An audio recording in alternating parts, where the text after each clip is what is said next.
오늘은 이 기쁨과 절제에 대해서 좀 숙고해 봅시다. 이 성령의 열매는 아가페지요. 근데 그 아가페는 바로 이 죄인을 향하신 하나님의 사랑인 그리스도를 가리킵니다.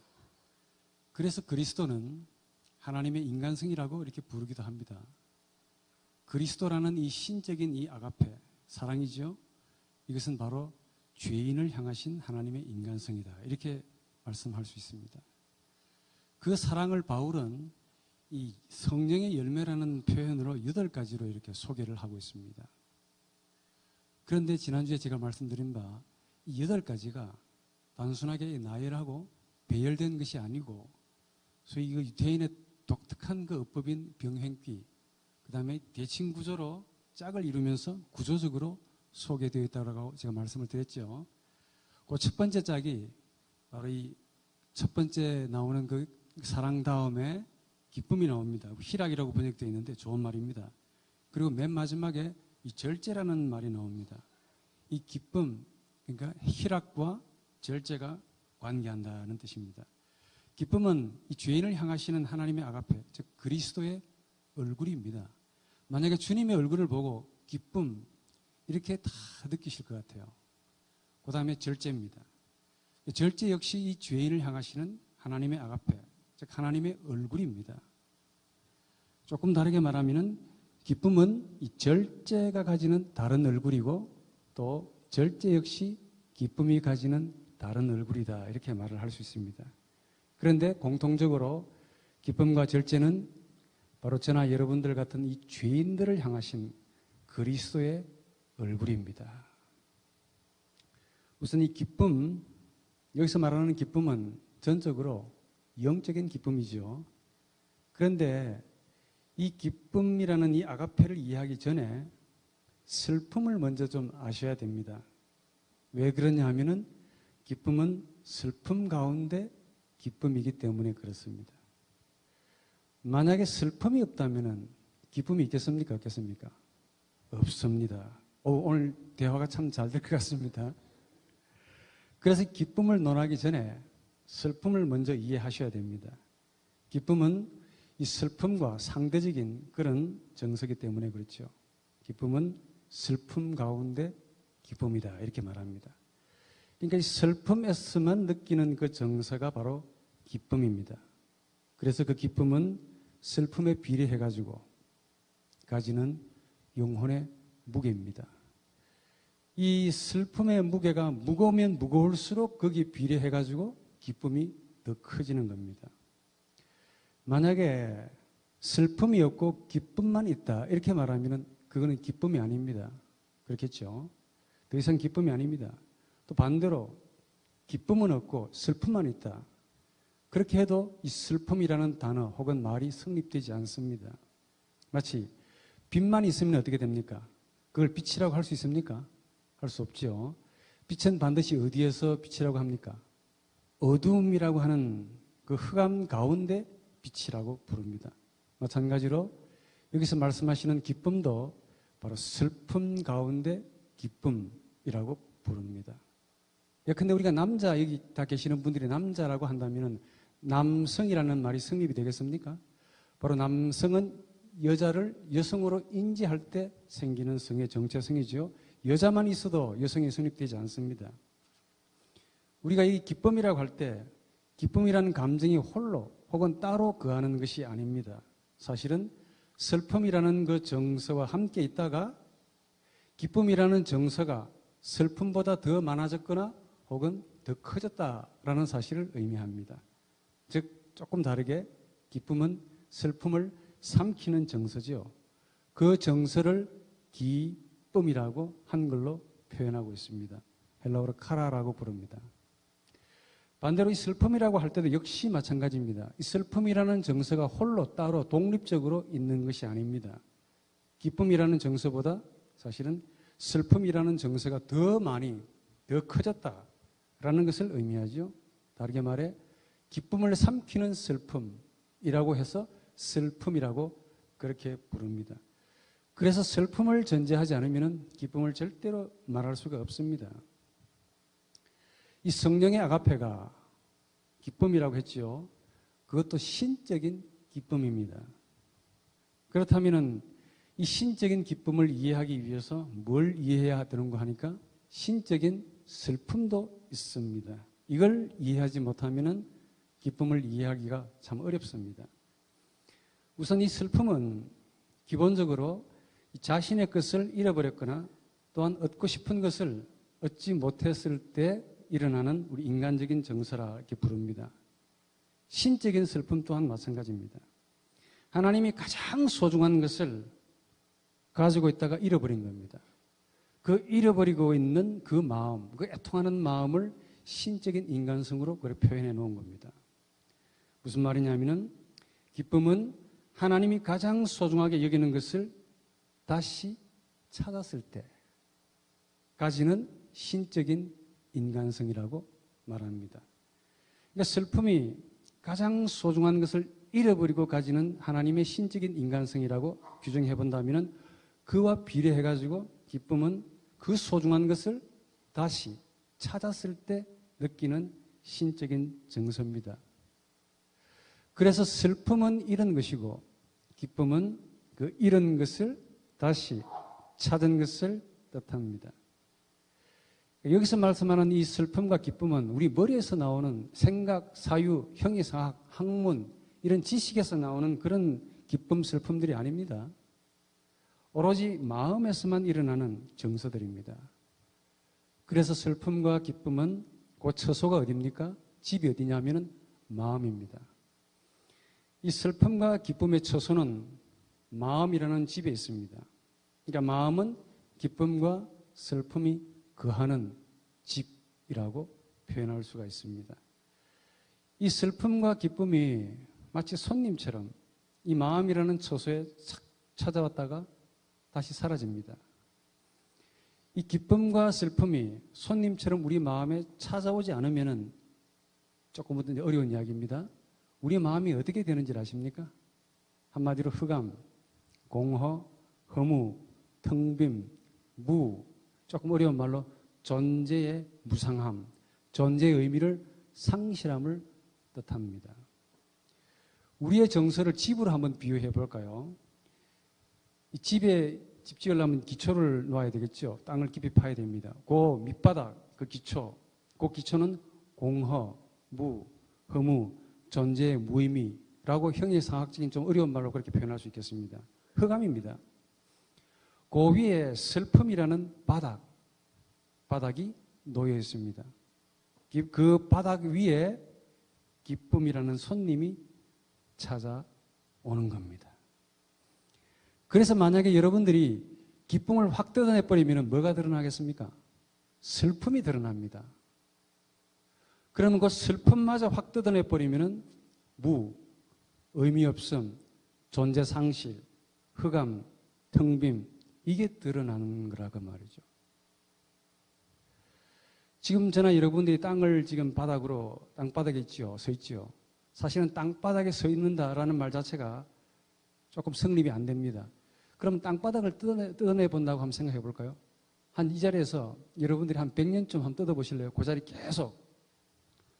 계속 파보면은 뭐가 나오겠습니까? 우주 공간이 드러납니다. 지금 우리 공간에 붕 떠 있는 겁니다.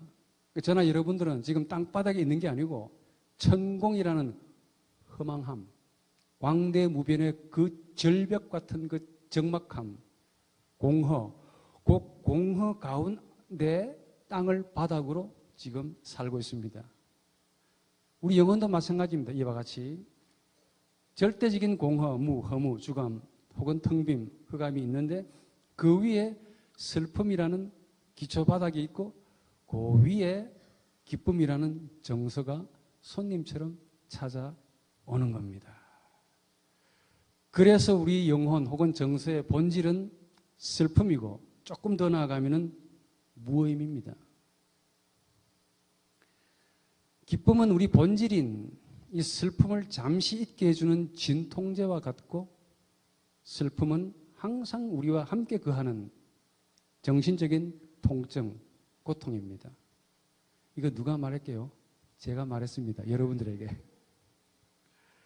이 슬픔이란 땅 바닥에서 살다가 기쁨이 손님처럼 잠시 찾아와서 이 슬픔을 잊게 해주고 그리고 멈추게 해줍니다. 슬픔을 멈추게 합니다. 그래서 저나 여러분들이 기쁜 일을 만나면은 무한히 연장해서 오래 기뻐하는 것이 참 지혜롭겠죠. 부디 그렇게 하시길 바랍니다. 그런데 이 기쁨의 본질인 슬픔을 좀 이해하셔야 되는데 이 슬픔의 본질이 뭘까? 이게 뭐냐 하면은 우리 인간의 고유한 나라는 존재입니다. 우리 인간의 나는 바로 하나님과 닮은 품, 하나님의 이웃입니다. 가장 가까운 존재가 된다고 했어요. 헬무트 틸리케라는 이 독일 신학자는 이걸 가리켜서 하나님과 유사한 것이라고 규정합니다. 이걸 잃어버리는 것은 하나님에게는 가장 슬픈 겁니다. 그리고 이걸 다시 찾은 것은 그 슬픔에 비례해서 너무 기쁜 거예요. 여러분 누가복음 15장에 세 가지 재미있는 비유가 나오죠. 100마리 잃어버린 양 가운데 한 마리 다시 찾았죠. 그리고 10개 드라크마 가운데 한 개를 잃었다가 다시 찾은 기쁨. 그리고 두 아들 가운데 한 아들 탕자라 그러죠. 그 아버지의 그 기쁨이 소개되어 있습니다. 이 세 가지 비유에서 강조하는 바가 뭐냐? 단지 이런 슬픔을 나타내는 것이 아니고 다시 찾은 기쁨을 가리킵니다. 그러면은 무엇을 잃어버렸습니까? 100마리 가운데 한 마리의 양을 잃어버렸습니까? 10개의 드라크마 가운데 한 개의 드라크마, 두 아들 가운데 한 아들을 잃어버린 겁니까? 물론 그럴 수도 있겠죠. 그런데 조금 정확하게 말씀을 드리면은 주인이 사랑하는 10마리 한 개, 한 드라크마, 한 아들, 한 마리입니다. 하나라는 숫자도 중요하지만은 공통적으로 주인이 끔찍하게 사랑하는 하나라는 사실입니다. 이 주인이 사랑한다. 이 관점에서 보면은 그 한 마리, 한 개, 한 사람은 100마리를 대표하는 한 마리, 10개의 전부를 대표하는 한 개, 두 아들, 전부를 대표하는 아버지의 전부를 대표하는 한 아들을 의미합니다. 한 마리는 주인이 사랑하는 100마리를 대표하는 한 마리입니다. 100분의 1이 아닙니다. 한 개는 10개 전부를 대표하는 한 개입니다. 드라크마가. 한 아들은 그 아버지가 가지고 있는 모든 자식들 전부를 대표하는 한 아들입니다. 이 주인이 사랑하는 것은 하나인데 그 하나가 바로 전부를 대표합니다. 그래서 누가복음 15장의 이 비유는 하나가 전체를 대표한다는 비유입니다. 하나가 전체를 좌지우지합니다. 하나가 아버지를 좌지우지하고 그 아버지가 누구겠습니까? 하나님이죠. 하나가 하나님을 좌로 눕혔다가 우로 눕혔다가 좌지우지합니다. 이 하나가 없으면은 전체가 성립되지 않습니다. 아무런 의미가 없는 거야. 공허, 흑암, 텅 빔이 되는 겁니다. 바로 이 하나 때문에 하나님은 이 악한 세상을 멸절하지 아니하시고 지금까지 보존하시는 걸로 저는 믿습니다. 여러분 사랑하는 자가 혹시 서울 명동 아시죠? 처음 듣는 건 아니겠죠? 서울 명동에 있습니다. 서울에. 명동은 사람이 많기로 유명합니다. 땅값도 되게 비쌉니다. 한 평당 제가 말씀드릴까요? 1억 원. 혹시 돈이 필요하신 분은 가셔가지고 한 평만 뜯어오십시오. 광주에 내답하시면은 운 좋으면은 뭐 1억에 그렇게 살 수 있는지는 모르겠습니다. 어쨌거나 그 명동에 사랑하는 사람이 한 사람이라도 있으면은 그 명동은 시끄러운 동네가 아니고 그냥 사람 많은 동네가 아니고 기분 좋고 생명이 넘치는 동네가 됩니다. 그런데 사랑하는 자가 없으면 그 많은 사람이 차고 넘치는 인파가 그렇게 많고 물결치는 명동 땅값이 그렇게 비싼 동네인데 그냥 시끄럽고 지저분한 동네, 무의미한 동네입니다. 하나님에게서 사랑하는 하나는 바로 명동 전체를 대표하는 겁니다. 그 하나가 뭐냐? 그게 바로 우리 인간의 마음속에 있는 나라는 존재입니다. 그러니까 이 하나를 전부로 보고 동시에 전부를 하나로 보는 이 시각을 인격적인 관점이라 이렇게 부릅니다. 혹시 우리 가운데 자녀를 10분 가지신 분 계십니까? 박수를 받으실 만합니다. 그런데 그분이 한 아들을 잃어버렸다 칩시다. 그러면 나머지 9명이 계시지 않습니까? 이렇게 위로를 주시면 그건 좋은 위로가 아니죠. 10명의 자식을 가지고 있다 하더라도 한 명을 잃어버리는 것은 몽땅 다 잃어버린 것과 똑같습니다. 그리고 그 한 명을 다시 찾은 것은 전부를 찾은 것과 동일합니다.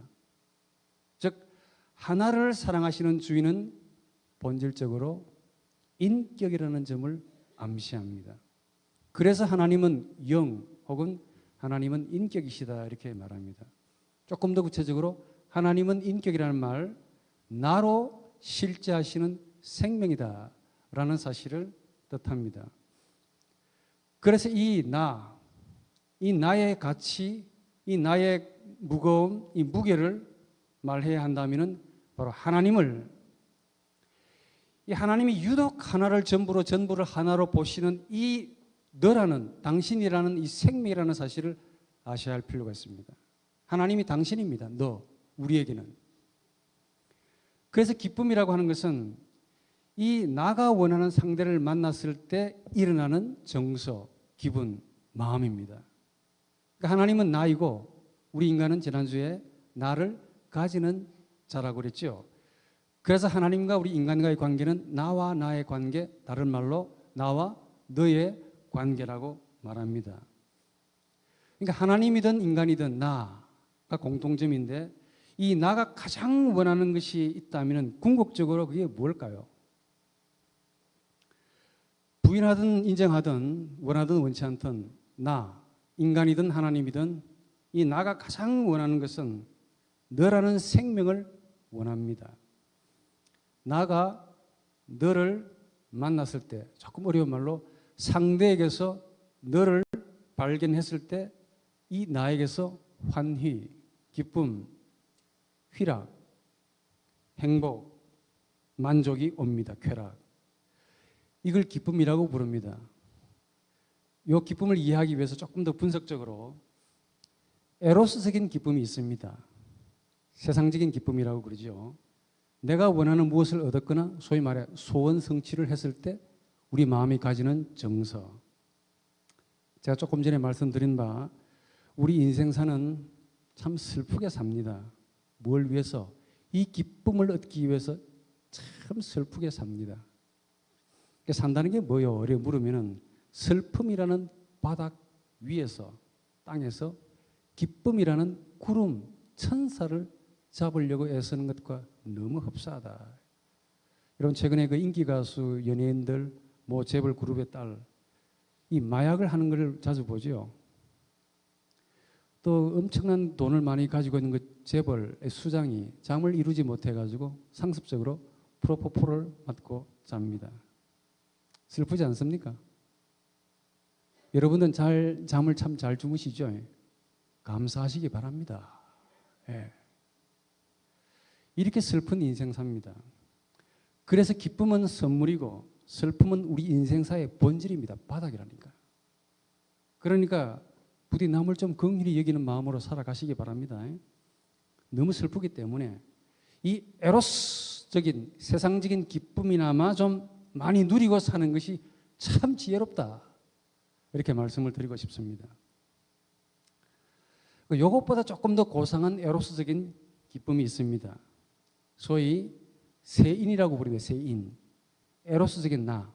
즉, 이 나만 고집하고 살아가는 나인데 이렇게 살다가 새로운 타자라고 부릅니다. 좀 어려운 말로 타자. 남을 발견하는 만남. 그 만남에서 나에게 주어지는 기쁨이 있습니다. 예컨대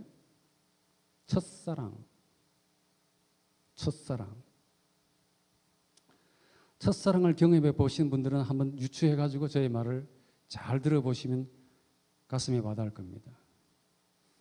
첫사랑을 경험해 보신 분들은 노년이 되어도 아름다운 추억으로 그 노년이 참 아름다울 것 같습니다.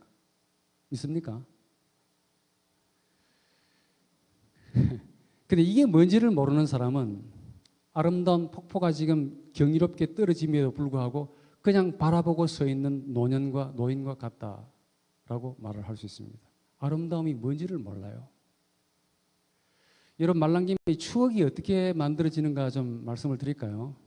예, 추억은 내 마음이 누군가에 의해서 빼앗겨 본 적이 있을 때 일어나는 정서입니다. 그때만 생기는 거예요.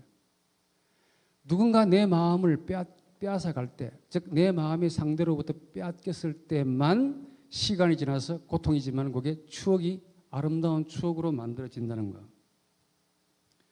여러분, 밥 잘 먹고 잘 자고 잘 주무시고 이게 추억이 될 것 같습니까? 안 되죠. 혹시 여러분들 우리 한 사람이 평생 동안 쌀 몇 가마 먹는 거 아십니까? 응? 계산해 보겠다고 지금 의미 없습니다. 그거 알아서 뭐 하려고. 쌀 많이 먹습니다.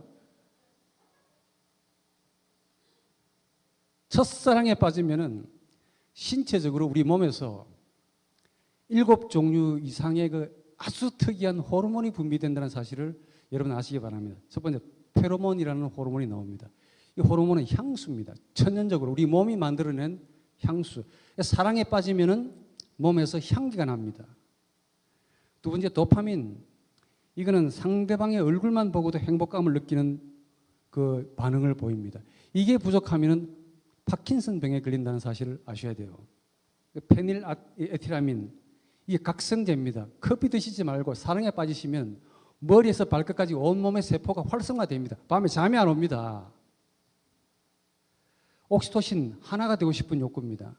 그리고 그 유명한 엔도르핀, 이게 뭘까요? 우리 몸이 만들어낸 천연적인 마약이야, 마약. 약을 드시려 하지 말고 사랑에 빠지면 정말 좋겠는데 그렇게 하시면 다 나옵니다. 통증을 없애주고 우리에게 행복과 휘락을, 기쁨을 가져다 줍니다. 그래서 이 나와 너의 인격적인 만남은 마치 첫사랑과 아주 유사합니다. 첫사랑이 뭐냐? 가장 에로스적인데 동시에 하나님이 죄인을 이렇게 사랑하신다는 사실을 상징적으로 보여주는 자연스러운 은사입니다. 첫사랑은 처음 사랑이죠. 하나님이 인간을 항상 처음 만났듯이 처음 본 자처럼 반갑고 기뻐하고 행복해하고 도파민을 마치 분비시키고 옥시토신 혹은 엔돌핀이 막 나와서 너무 행복해하는 그런 사랑을 보여주는 증거라 그 말입니다. 조금 다르게 너가 나를 삼켜버릴 때 일어나는 마음의 정서라고 합니다. 그 말은 원래 나가 너에게 속해 있다라는 사실을 증명해 주는 사랑입니다. 뭐가요? 첫사랑이에요. 그래서 우리 인간에게는 첫사랑은 말 그대로 새로운 타자, 생명, 이게 남입니다. 이게 나 밖에서, 내 위에서 계신다라는 사실을 깨닫게 됩니다. 사랑에 빠지면 내 마음대로 됩니까? 아니죠. 반대가 되죠. 그리고 나 밖에 내 위에 계시는 그 생명이 내 생명을 지배하고 처분하고 결정한다는 사실을 깨닫게 됩니다. 말하자면 하나님이 이렇게 부패해가지고 슬프게 사는 우리 인간들에게 주시는 가장 최고의 은혜고 선물입니다. 그래서 사랑하고 사는 것이 좋지요. 사랑받는 것보다 사랑을 주는 것이 훨씬 더 좋고 가장 좋은 사랑은 첫사랑에 빠지는 것이 최고 좋습니다. 권해드리고 싶습니다. 예? 무슨 말을 드리려고 하냐면은 이 성부와 성자와의 관계가 바로 나와 너의 관계고 이게 가장 가까운 이웃 관계 지난주에 이게 첫사랑과 똑같습니다. 가장 가까운 관계입니다. 이 관계에서 성자는 아버지로부터 청량할 수 없는 영적인 기쁨을 받으셨습니다. 아들이 아버지를 처음 보듯이 그렇게 만난다는 거예요. 누가복음 10장 21절에 보면 예수가 성령으로 기뻐하심이 나옵니다. 바로 이런 기쁨을 아가페이신 그리스도가 가지고 계셨습니다. 하나님이 이 성자, 즉 아가페이신 그리스도가 데려오신 죄 더하기 인, 죄인이라고 그러죠. 이걸 기뻐하시는 모습입니다. 이게 최고의 기쁨이에요. 이게 바로 성령의 열매라고 불리는 아가페가 가지는 첫 번째 얼굴 기쁨입니다. 기쁨. 성자 예수가 데려오신 그 죄 더하기 인, 죄인을 성부 하나님이 너무 기뻐하시는 거예요. 이게 하나님의 이웃, 하나님과 가장 가까운, 아버지와 가장 가까운 분이 아들이라고 그랬죠. 그 이웃인 그리스도가 죄인의 나를 아버지 앞에 딱 데려왔습니다. 바로 이게 아버지가 그렇게 찾고 싶어 했던, 아버지와 가장 유사한 것, 이걸 하나님 아버지가 보고 즐거워하시고 그 기쁨을 참지 못해서 가라, 기쁨으로. 죄인의 죄를 기뻐하시는 것이 아닙니다.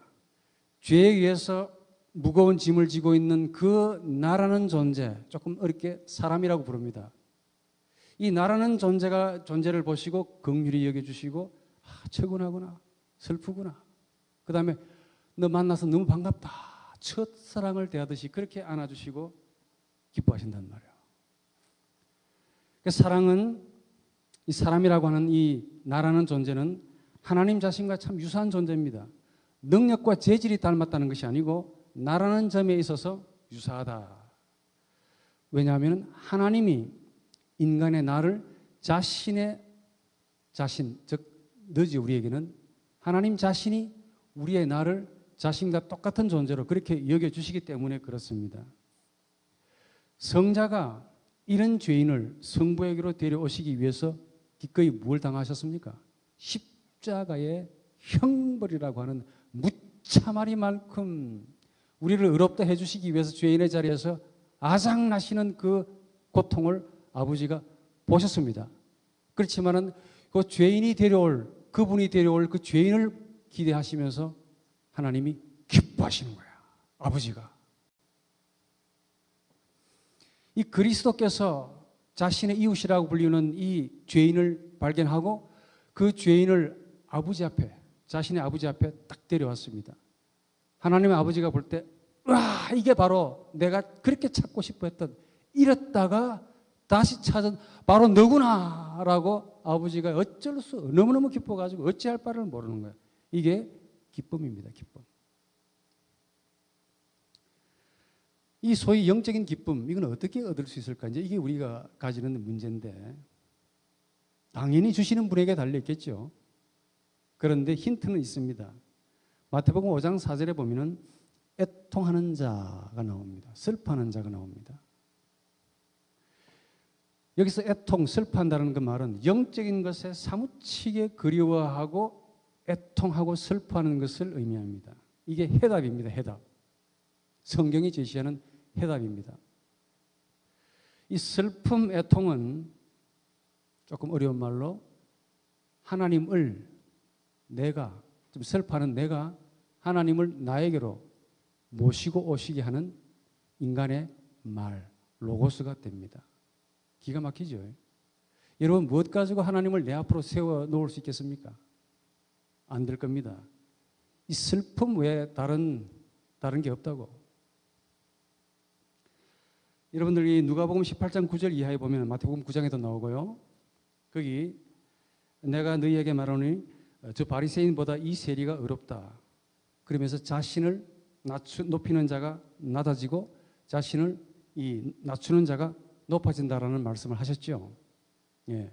오늘 저나 여러분들은 이 바리새인보다 창기와 세리의 의가 더 낫다라고 선언해 주신 예수 그리스도의 그 말씀, 선언을 기억하실 겁니다.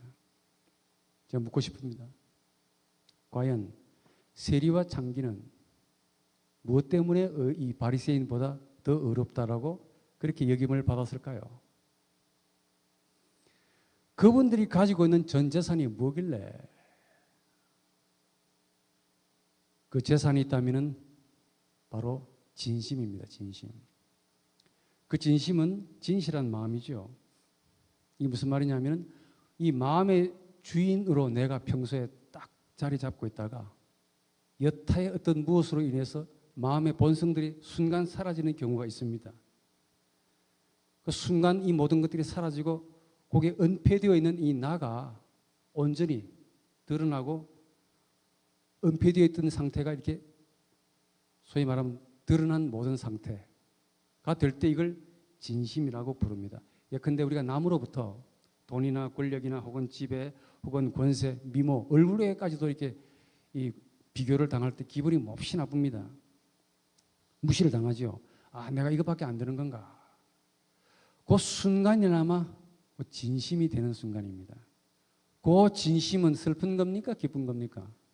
100% 슬픈 거예요. 그런데 그 슬픔이 하나님 마음에 딱 드시는 겁니다. 이 세리와 창기가 가졌던 진심 어린 슬픔을 우리 주께서 보신 겁니다.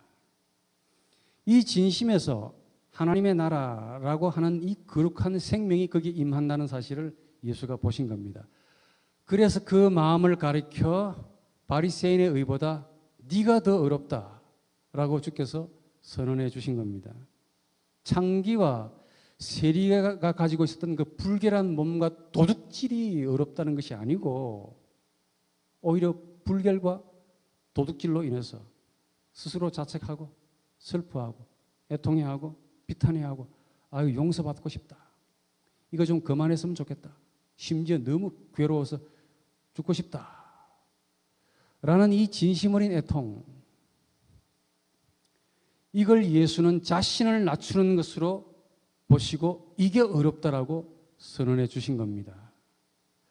바로 하나님이 주인으로 임하실 수 있는 진실한 마음이기 때문에, 그래서 예수께서는 바리새인보다도 창기와 세리들이 더 어렵다라고 선언해 주신 겁니다. 의이신 아가페가 임하실 수 있는 마음이기 때문에 그게 어려운 겁니다. 우리 마음이 어려워서가 아니고 의이신 아가페가 임하실 수 있는 장소, 처소가 되기 때문에 그게 어려운 거예요. 그런데 이 성경에는 나와 있지 않습니다. 추측컨대. 그러면 어렵다고 인정함을 받고 난 이후에, 그 이후에 창기와 세리는 어떻게 살아야 했을까요?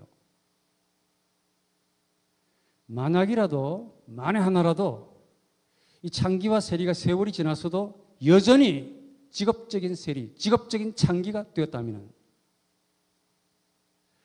솔직히 그 직업 때문에 슬퍼하고 자신을 낮추었습니다. 그 슬픔 때문에 하나님이 그 마음에 임하셔가지고 너 어렵다라고 칭함을 받은 겁니다.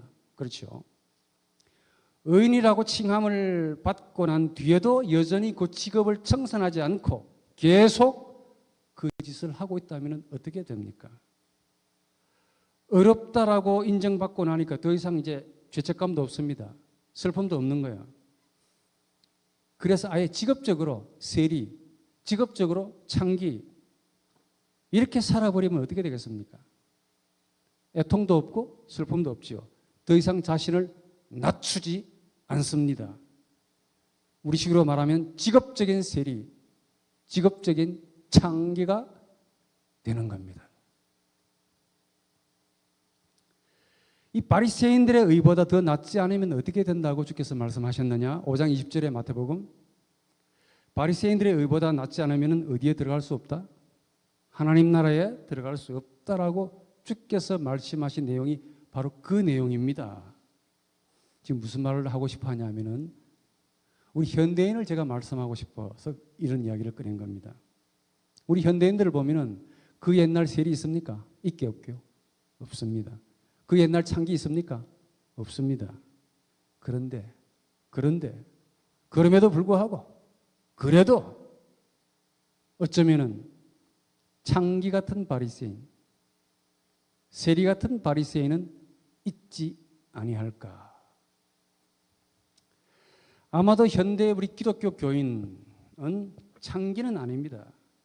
그런데 창기 같은 바리새인은 좀 있을 수 있겠다. 세리는 아닙니다. 그런데 세리 같은 바리새인은 있을 수 있겠다 하는 생각이 듭니다. 어쩌면 저와 여러분들, 우리 한국의 개신교 교인들을 포함해서 이런 모습 속에서 이 창기와 같은 이 바리새인들의 모습을 볼 수 있지 않을까. 이 창기와 같은 바리새인이 무슨 말이냐 하면은 우리 주님께서 창기를 어렵다고 여겨주시니까 겉모양은 창기처럼 비참하게 만듭니다. 겉으로는 주여 나는 죄인입니다. 구제받을 수 없는 죄인이고 기도 못합니다. 이렇게 고백을 하고 자신을 바짝 낮춥니다. 그런데 그 마음을 보니 바리새인이에요. 공짜로 받은 의를 마치 자신의 전유물로 여깁니다. 마치 하나님이 불결 자체를 사랑하고 어렵다라고 여기시고 있는 것처럼 그렇게 스스로 믿고 있는 거예요. 그리고는 마음은 위선과 외식을 하고서 그것까지도 좋아요. 자신의 이웃을 정죄합니다. 무엇 가지고? 율법으로. 마치 그 옛날 바리새인이 창기를 정죄하듯이. 세리 같은 바리새인이 무슨 말입니까? 주께서 세리를 어렵다라고 그렇게 여겨주시니까 의로움을 받을 때는 세리처럼 비참한 모습으로 자신을 낮춥니다. 주여, 저는 비참한 죄인이고, 그리고 주께서 저를 그저 용서해 주시기를 바라고 기도도 못합니다. 눈물을 흘립니다. 마치 하나님의 의가 거기에 임하는 걸로 스스로 믿고 있듯이. 그런데 마음은 그렇지 않다는 거예요. 어떻게 알 수 있느냐? 이웃에게 그 옛날 바리새인이 세리에게 행했듯이 나는 저 세리만큼 갖지 않은 것에 감사합니다 라고 바리새인이 말한 것처럼 똑같이 이웃을 깔보고 멸시하고 정죄합니다. 만약에 저나 여러분들이 이런 식으로 살면은 아마도 예수의 저주가 갑절로 임할 것 같습니다. 처음 단 한 번 최초로 우리 주님으로부터 너 의롭다 라고 인정을 받았으면 그 나머지 인생은 어떻게 살아야 되겠습니까? 주님처럼 살아야 한다고 우리 마음이 가르쳐주고 있습니다. 창기와 세리를 벗어버리고 그거 전부 다 이제 벗어버리고 그때 벗어버릴 때 주어지는 아픔, 고통, 힘듦이 있습니다. 그걸 십자가를 지는 마음으로 우리 주님처럼 기쁘게 그리스도인으로 살아가야 이게 마땅하겠지요. 세리로 살아왔던 자신을 청산하고 예수처럼 살아가야 될 겁니다. 창기로 살아왔던 그 자신을 완전히 청산하고 예수처럼 그렇게 살려고 노력해야 마땅합니다. 이 세리가 예수로 산다는 것은 기쁨이 아닙니다. 얼마나 힘들지 아십니까? 고통이고 고난이요. 이 창기가 예수로 산다는 것은 슬픔입니다. 피눈물 나는 고생이 그게 동반되기 때문에 그렇습니다. 그런데 너 어렵다. 이렇게 주님으로부터 인정받고 난 다음에는 이 고통이 싫다고, 이 고난이 싫다고, 요 눈물이 싫다고, 십자가를 지는 것이 힘들다고 다시 창기로, 다시 세리로 되돌아간다면은 어떻게 될까요? 창기로 살고 싶은 그 자신을 절제하지 않고 아예 직업적인 창기로 살아간다면은 세리로 살고 싶은 자신을 절제하지 아니하고 이제 어려워졌으니까 이제 마음 놓고 아예 직업적으로 세리로 남을 힘들게 하고 정죄하고 왜 세금 내지 않냐? 그 불결과 더러움을 율법으로 아삭 내시려고 하시던 그 아버지에게 아들이 아이고 아버지 저를 봐서라도 좀 불쌍하게 봐주십시오 라는 그 아들의 애걸에 그래 그래서 어렵다고 봐주자 라고 그분들을 아버지가 칭해 주신 겁니다. 그래가지고 그분들을 그리스도의 자리로 앉혀주었습니다. 율법으로 아작을 내고 싶은 그 하나님이 스스로를 절제해서 그 불결과 더러움을 보지 않고 그 대신에 측은하다, 불쌍하다, 긍휼하다 이런 마음으로 아가페로 보시고자 하시는데 정작 그분들은 이 불결과 더러움을 청산하지 아니하고 마치 하나님이 불결과 더러움을 사랑하시는 줄 알고 여전히 직업적으로 세리처럼 창기처럼 살아간다는 거예요. 하나님께는 주여 나는 죄인입니다. 용서해 주옵소서. 그리고는 과거 자신이 받았던 그 상처를 이웃에게, 자기보다 못한 이웃에게 주고 과거 자신이 받았던 그 아픔을 이웃에게 고통으로 안겨줍니다. 바로 이것이 세리 같은 바리새인입니다. 그래서 절제가 나오는 겁니다. 절제를 배우셔야 돼요. 그로 인해 이 아가페에서 절제가 나옵니다. 기쁨 뒤에 반드시 절제가 나옵니다. 우선 절제가 뭐냐면 이 균형을 잡아주기 위해서 방어 기제를 발휘해가지고 상대, 즉 이웃과 맞추어 주는 것을 뜻합니다. 그런데 이게 성령의 열매에서 갑자기 튀어나옵니다. 절제가 왜 나왔을까요? 굉장한 의미를 가지고 있습니다. 우선 생리적인 혹은 육체적인 절제도 있습니다. 제가 조금 전에 말씀드린 바 첫사랑을 만날 때 몇 가지 호르몬이 7종류 이상의 아주 희한한 호르몬이 우리 몸에서 분비가 된다 그랬죠. 그로 인해 너무 행복하고 우리 몸이 날아갈 듯이 그렇게 기뻐하고 즐겁습니다. 행복합니다. 참 행복합니다. 참 희락이 옵니다. 그런데 그까지만 하시고 그 다음부터는 조심하셔야 돼. 이 행복이 계속이 되면 어떻게 되느냐. 아주 흥미롭게도 우리 두뇌하고 심장이 이 행복을, 이 쾌락을 견뎌내지를 못합니다. 밤에 잠을 자야 되는데 잠이 안 오는 거야. 계속 여러분들 마약을 한번 복용해 보십시오. 살겠습니까? 죽겠습니까? 그렇죠. 그래서 우리 몸은 살기 위해서 생리적으로 방어 기제에 해당되는 권태를 불러일으키는 호르몬을 분비합니다.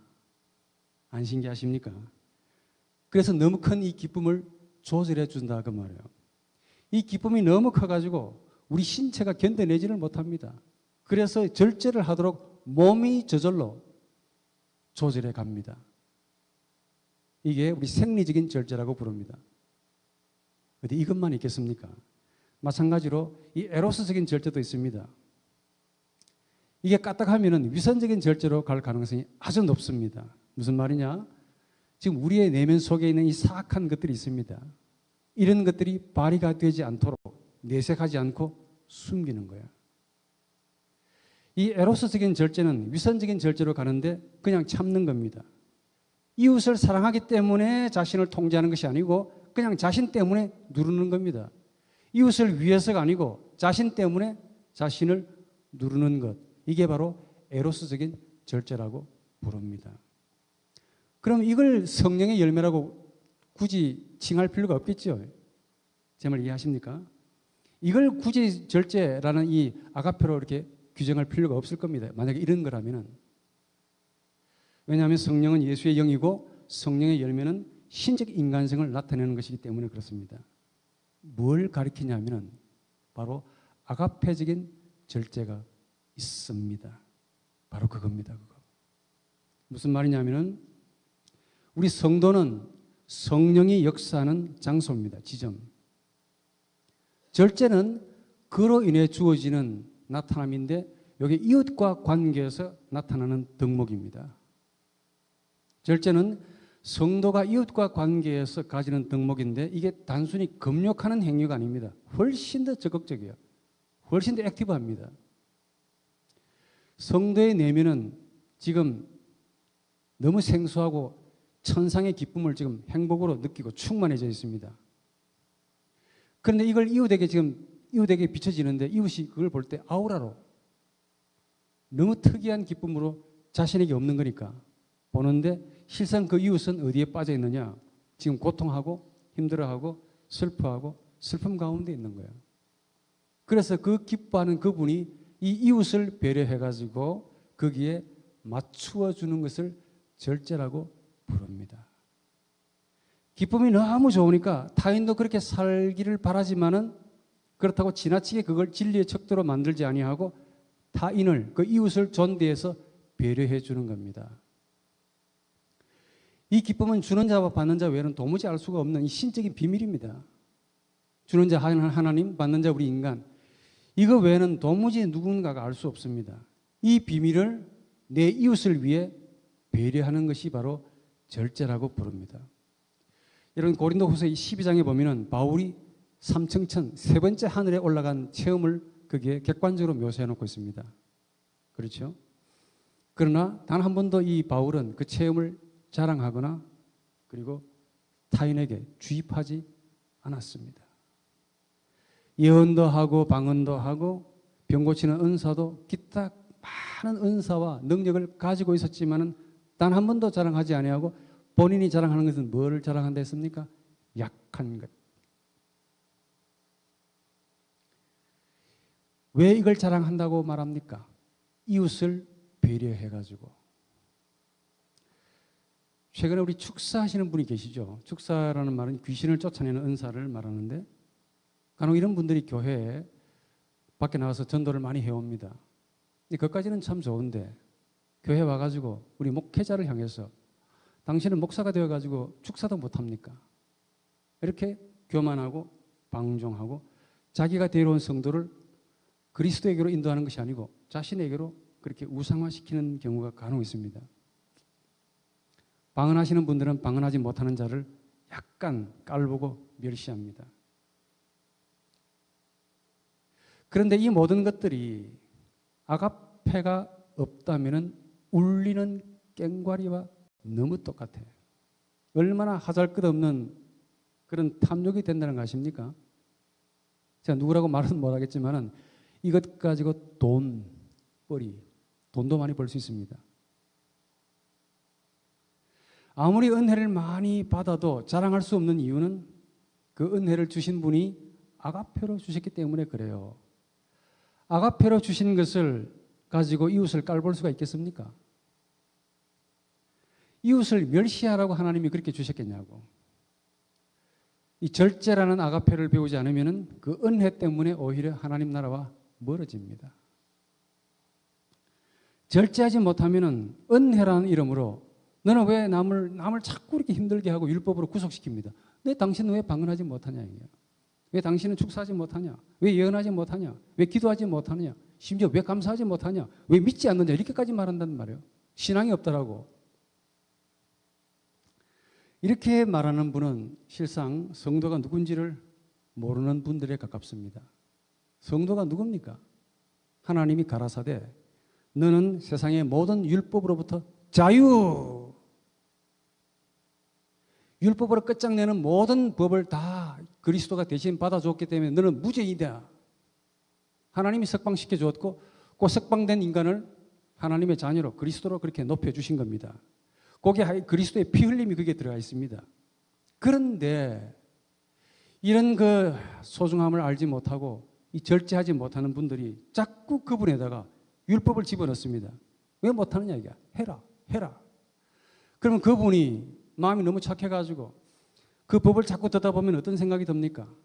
마치 무엇을 행해야 되는 줄 알고 오해를 합니다. 결과는 그분을 율법주의애로 내몰아 던져버리는 것이죠.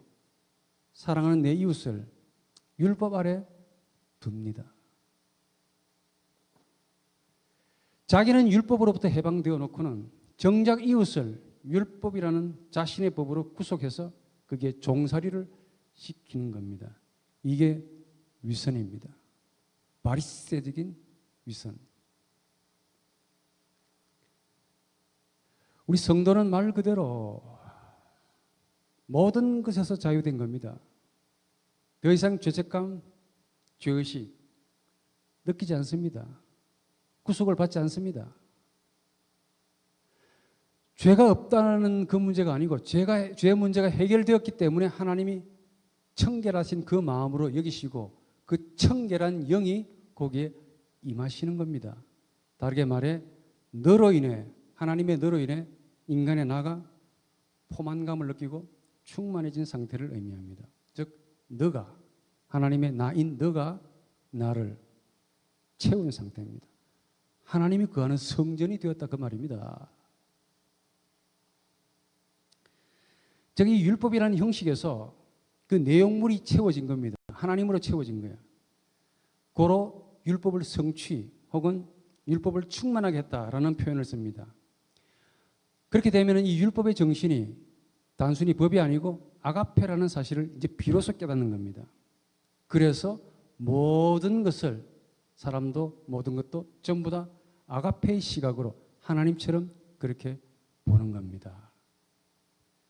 이런 아가페의 시각으로 모든 것을 보면은 자기 눈에 비치는 모든 것들이 전부 다 각자의 율법 아래 놓여 있다는 것을 볼까 안 볼까요? 보지요. 답하시는 분 한 사람밖에 없는데 여러분 가정에서도 율법이 있다는 거 아십니까? 인정하고 싶지 않죠? 아이가 학교에서 하루 8시간 이상을 율법을 배우다 옵니다. 그럼 집에 오면 좀 편안하게 좀 쉬어줘야 돼, 안 되겠습니까? 그런데 뭐라고 말합니까, 엄마가? 손 씻거라. 발 씻어라, 이놈아. 칫솔질도 하고. 밥 먹을 때는 내가 알기로는 개도 안 건드린다고 제가 그렇게 배웠습니다. 그런데 밥도 이렇게 먹고 저렇게 먹고 반찬도 요거 먹고 저거 먹고 이게 사랑이라는 이름으로 아이를 또 이 집에 와가지고 또 율법을 배웁니다. 게임 좀 하려고 알았으니까 게임 하지 말라고 컴퓨터를 꺼버리고 아이 마음을 상하게 합니다. 남편에게 뭐라고 합니까? 손 씻거라. 담배 피지 마라. 음식 쓰레기 버리고 와라. 또 부인에게 뭐라고 말합니까? 이불 깔아라. 청소해라. 살림이 왜 이 모양이냐? 직장에서도 율법이고 학교에서도 율법이고 심지어 놀이동산, 놀러간 동산이요. 그 놀이동산에서도 법이 있습니다. 출입 금지 해놨단 말이야. 인륜, 법, 학문 전부 법입니다. 율법. 그런데 더 놀라운 것은 이런 율법에 길들여져 있기 때문에 본인이 법에 매여 사는 것을 행복으로 느낍니다. 문제치 삼지 않는 거예요. 심지어 거기에 매여 사는 것이 즐겁다. 만족해 하는 겁니다. 자신을.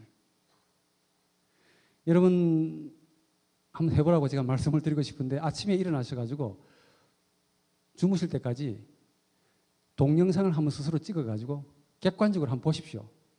그게 무슨 일이 벌어지는가를 한번 여러분들이 여러분 자신의 모습을 한번 보시기 바랍니다. 시간 되시면은 너무 바쁘시니까 안 보시겠죠?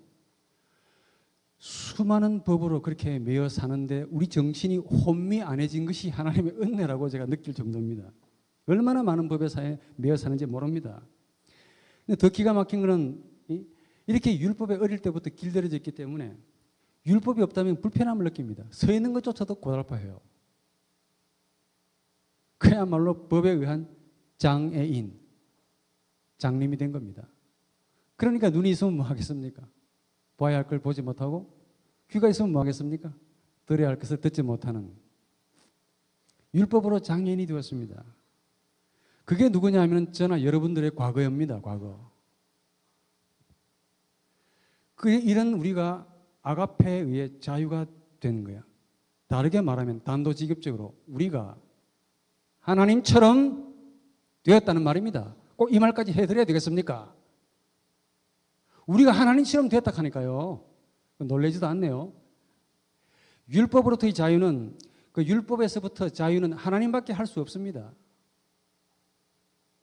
이거는 아가페와의 만남에서만 가능합니다. 이 자유, 이게 기쁨이고 환희고 이런 눈으로 이웃을 한번 보십시오. 그 이웃이 얼마나 불쌍하고 얼마나 슬픈지 자신이 율법의 종로로 해보았기 때문에 너무 잘 알 거 아닙니까? 복음을 알지 못해가지고 아가페를 알지 못해서 여전히 그 법 아래에 살고 있고 구속이 되어 있고 그런 구속에 된 자신을 문제시 여기지도 아니하고 본인이 죄가 뭔지도 모르고 의가 뭔지도 모르고 그렇게 사는 그 이웃의 모습이 너무 처량하고 한심하고 불쌍한 거예요. 그래서 이런 이웃을 위해서 자신을 절제해 줍니다. 내가 가지는 이 무한한 자유가 저 약한 자에게 상처가 되지 않도록. 여러분 고린도전서 10장 23절 24절에 보면은 모든 것이 허용되나 모든 것이 유익한 것이 아니고 모든 것이 허용되나 모든 것이 덕을 세우는 것은 아니다. 누구든지 자기의 유익을 구하지 말고 누구의 유익을? 남의 유익을 구하라. 사랑은 자기의 유익을 구하지 아니하고 나오잖아요. 이게 아가페입니다. 나는 모든 것에서 자유롭고 행복한데 해방이 되었습니다. 너무 기쁜 거야. 슬픔에서 기쁨이 된 거죠. 그러나 이 기쁨을 여전히 율법 아래에 있는 그 이웃을 위해서 고려해가지고 절제, 통제, 금제하는 것. 이것이 바로 절제입니다.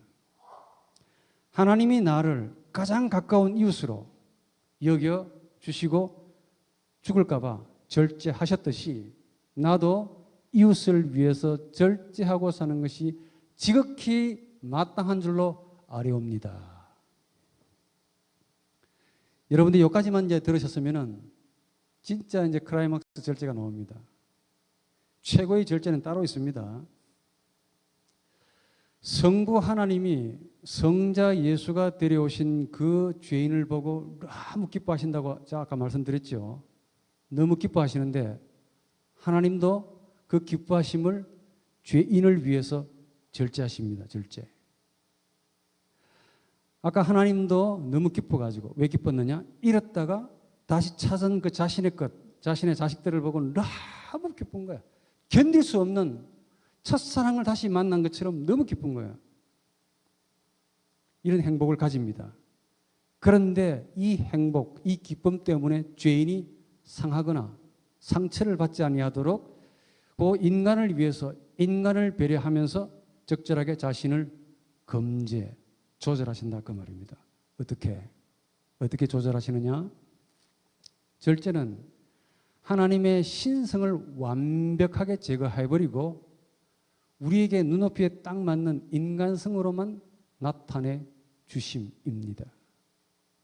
하나님의 신성이 뭐냐 하면은 무한성, 영원성, 편재성, 독립성, 무한한 자유 이런 것들이죠. 그런데 이런 하나님의 신성들을 죄인들에게 그대로 보여줘 버리면 죄인이기 때문에 죽습니다. 말라 죽어버린다니까. 죽습니다.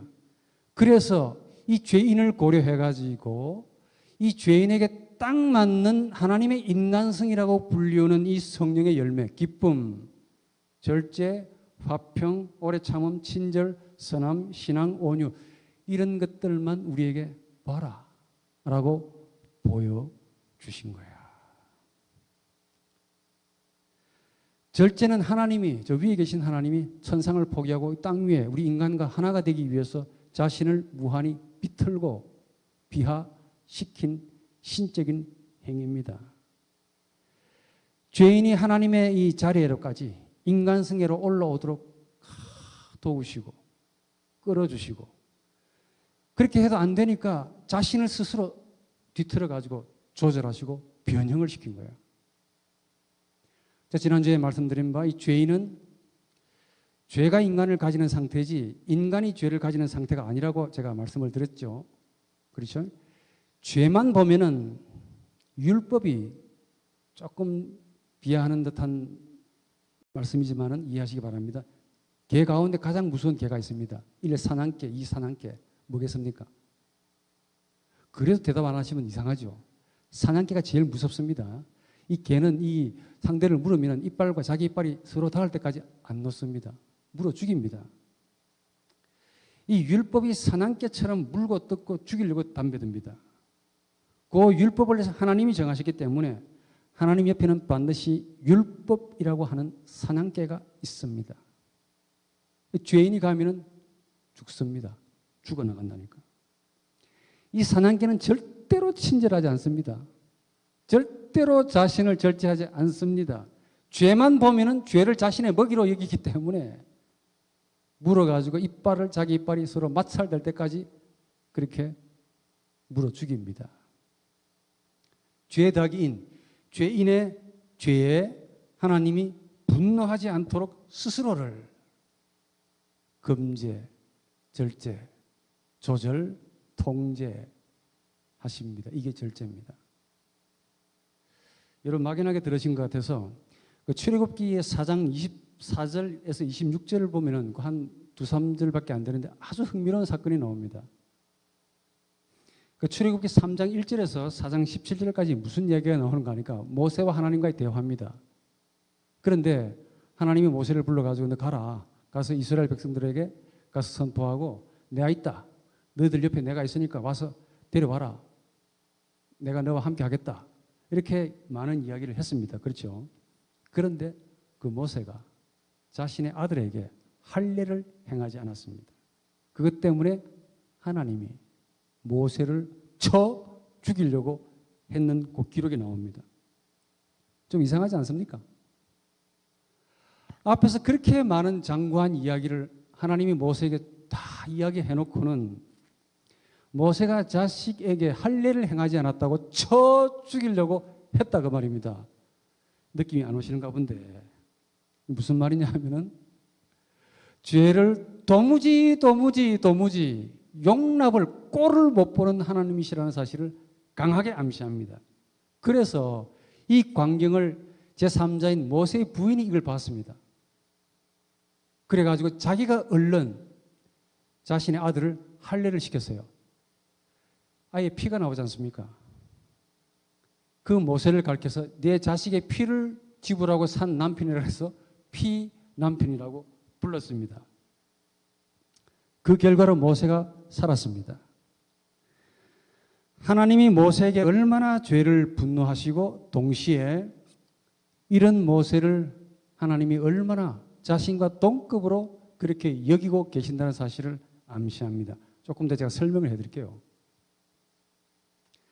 하나님은 모세가 자신의 아가페를 받을 만한 그런 신적인 존재로 여기시고 계셨습니다. 그러니까 대화를 하지요. 대화 아무나 합니까? 첫사랑에 빠지지 않으면 대화 못합니다. 그런데 하나님은 유감스럽게도 죄를 보시면 도무지 용서가 안 되시는 분입니다. 그 하나님이 모세의 죄를 보신 겁니다. 금방 죽이고 싶은 분노가 일어나는 거예요. 그래서 모세의 부인이 이 광경을 보고 얼른 할례를 행했습니다. 모세의 부인이 모세를 살렸습니다. 한마디로 모세의 부인은 할례를 행하긴 했는데 우리식으로 말하면 성의 없이 준비 없이 그렇게 했습니다. 이 모세가 행한 할례를 제 말로 좀 풀이하면 한마디로 이렇습니다. 모세의 부탁입니다. 좀 진정 좀 하시죠, 하나님. 할례 해드릴게요. 그것 가지고 왜 화를 내십니까? 그 얘기입니다. 할례가. 이게 모세의 할례 행위입니다. 성의도 없고 준비가 되어 있지 않습니다. 그냥 내뱉는 거예요. 살기 위해서. 그런데도 하나님은 그 무심하게 내뱉는 성의 없는 그 내뱉음을 아주 무겁게 들으시고 진지하게 들으시고 분노하는 자신을 절제하셨다는 사실입니다. 이 성의 없는 모세의 행위를 마치 신이 하나님과 다른 신이 하신 행위처럼 하나님은 그렇게 무겁게 보시고 들으시고 자신을 절제하신 거예요. 할례라고 하는 이 알량한 행위 때문에 이걸 통해서 그것 가지고 그게 뭐길래 죄를 향한 일어나는 그 자신을 그 분노를 스스로 금지하신 겁니다. 절제하신 겁니다. 하나님은 모세가 행한 그 알량한 행위를 신적인 행위로 간주하셨기 때문이죠. 아버지가 죄 더하기인 죄인을 너무 사랑합니다. 자신과 너무 닮았기 때문에 너무 기뻐하시는데 자칫 해가지고 이 죄인이 가지고 있는 그 죄 때문에 분노로 인해서 율법으로 인해서 상처를 받지 않도록 기뻐하시는 것에 비례해가지고 죄의 진노에서 죄인이 죽지 아니하도록 스스로에게 하나님이 절제하시고 금제를 가하신 겁니다. 이게 절제라는 하나님의 덕목인 거예요. 죄 때문에 우리 인간이 다치지 아니하도록 하나님이 스스로를 조심하고 배려하고 조절하고 통제하신 겁니다. 절제는 하나님이 죄 더하기 인, 죄인을 자신과 동일한 신으로, 하나님으로 여기고 계신다는 사실을 강하게 암시하죠. 죄 더하기 인, 죄인, 이 죄인을 자신과 동급으로 신으로 여기고 계시지만은 그 죄인이 너무 약한 신이야. 그래서 이 약한 신이 죽지 아니하도록 죄인을 위해서 하나님이 스스로를 절제하신 겁니다. 그래서 기쁨과 절제가 서로 무관하지 않습니다. 하나님이 절제하셨듯이 이런 하나님의 의를 그냥 받은 저나 여러분들은 어떻게 살아야 되겠습니까? 성도라고 불리우는 우리들, 당연히 이웃에게도 절제해야 마땅하겠죠. 절제를 배우지 않으면 우리 본성의 에로스가 우리 자신을 교만하고 방종하고 심지어 우상숭배로 하나님을 세워놓고 우상숭배합니다. 다른 신을. 그런 식으로 몰아갑니다. 오늘 저나 여러분들이 무엇 가지고 기뻐하십니까? 소원 성취해서 기쁘시죠? 감사한 일이죠. 또 자식들이 요즘 취업하기 너무 힘든데 직장에 들어갔습니다. 너무 감사한 일이죠. 또 집을 좁은 데서 넓은 데로 감사한 일입니다. 또 몸이 좋아지고 복권에 당첨돼서 그렇죠. 공무원에 합격이 돼가지고 인생이 나중에 이제 탄탄대로 훌륭합니다. 기뻐해 드릴게요. 그런데 그것들이 오히려 하나님에게 슬픔이 되지 않기를 바랍니다. 내가 이웃에게 상처를 주고 경멸하고 아픔을 준다면은 이 알량한 할례 때문에 모세를 죽이지 않았던 그 하나님의 이 절제하심이 이런 우리를 율법을 가지고 경멸하실지도 모르지요. 그래서 우리가 겸손해야 할 이유가 있다면 이 이유입니다. 하나님이 우리를 자신과 유사한 신으로 보고 계시기 때문입니다. 성도를 그렇게 보시고 계시는 그 성도를 아픔을 주고 힘들게 할 수가 있습니까? 오늘 이 강의의 마지막 결론은 세리와 같은 바리새인이 되지 말았으면 좋겠습니다. 창기와 같은 바리새인이 되지 말았으면 참 좋겠다 하는 생각을 하고 강의를 마칩니다. 기도하겠습니다.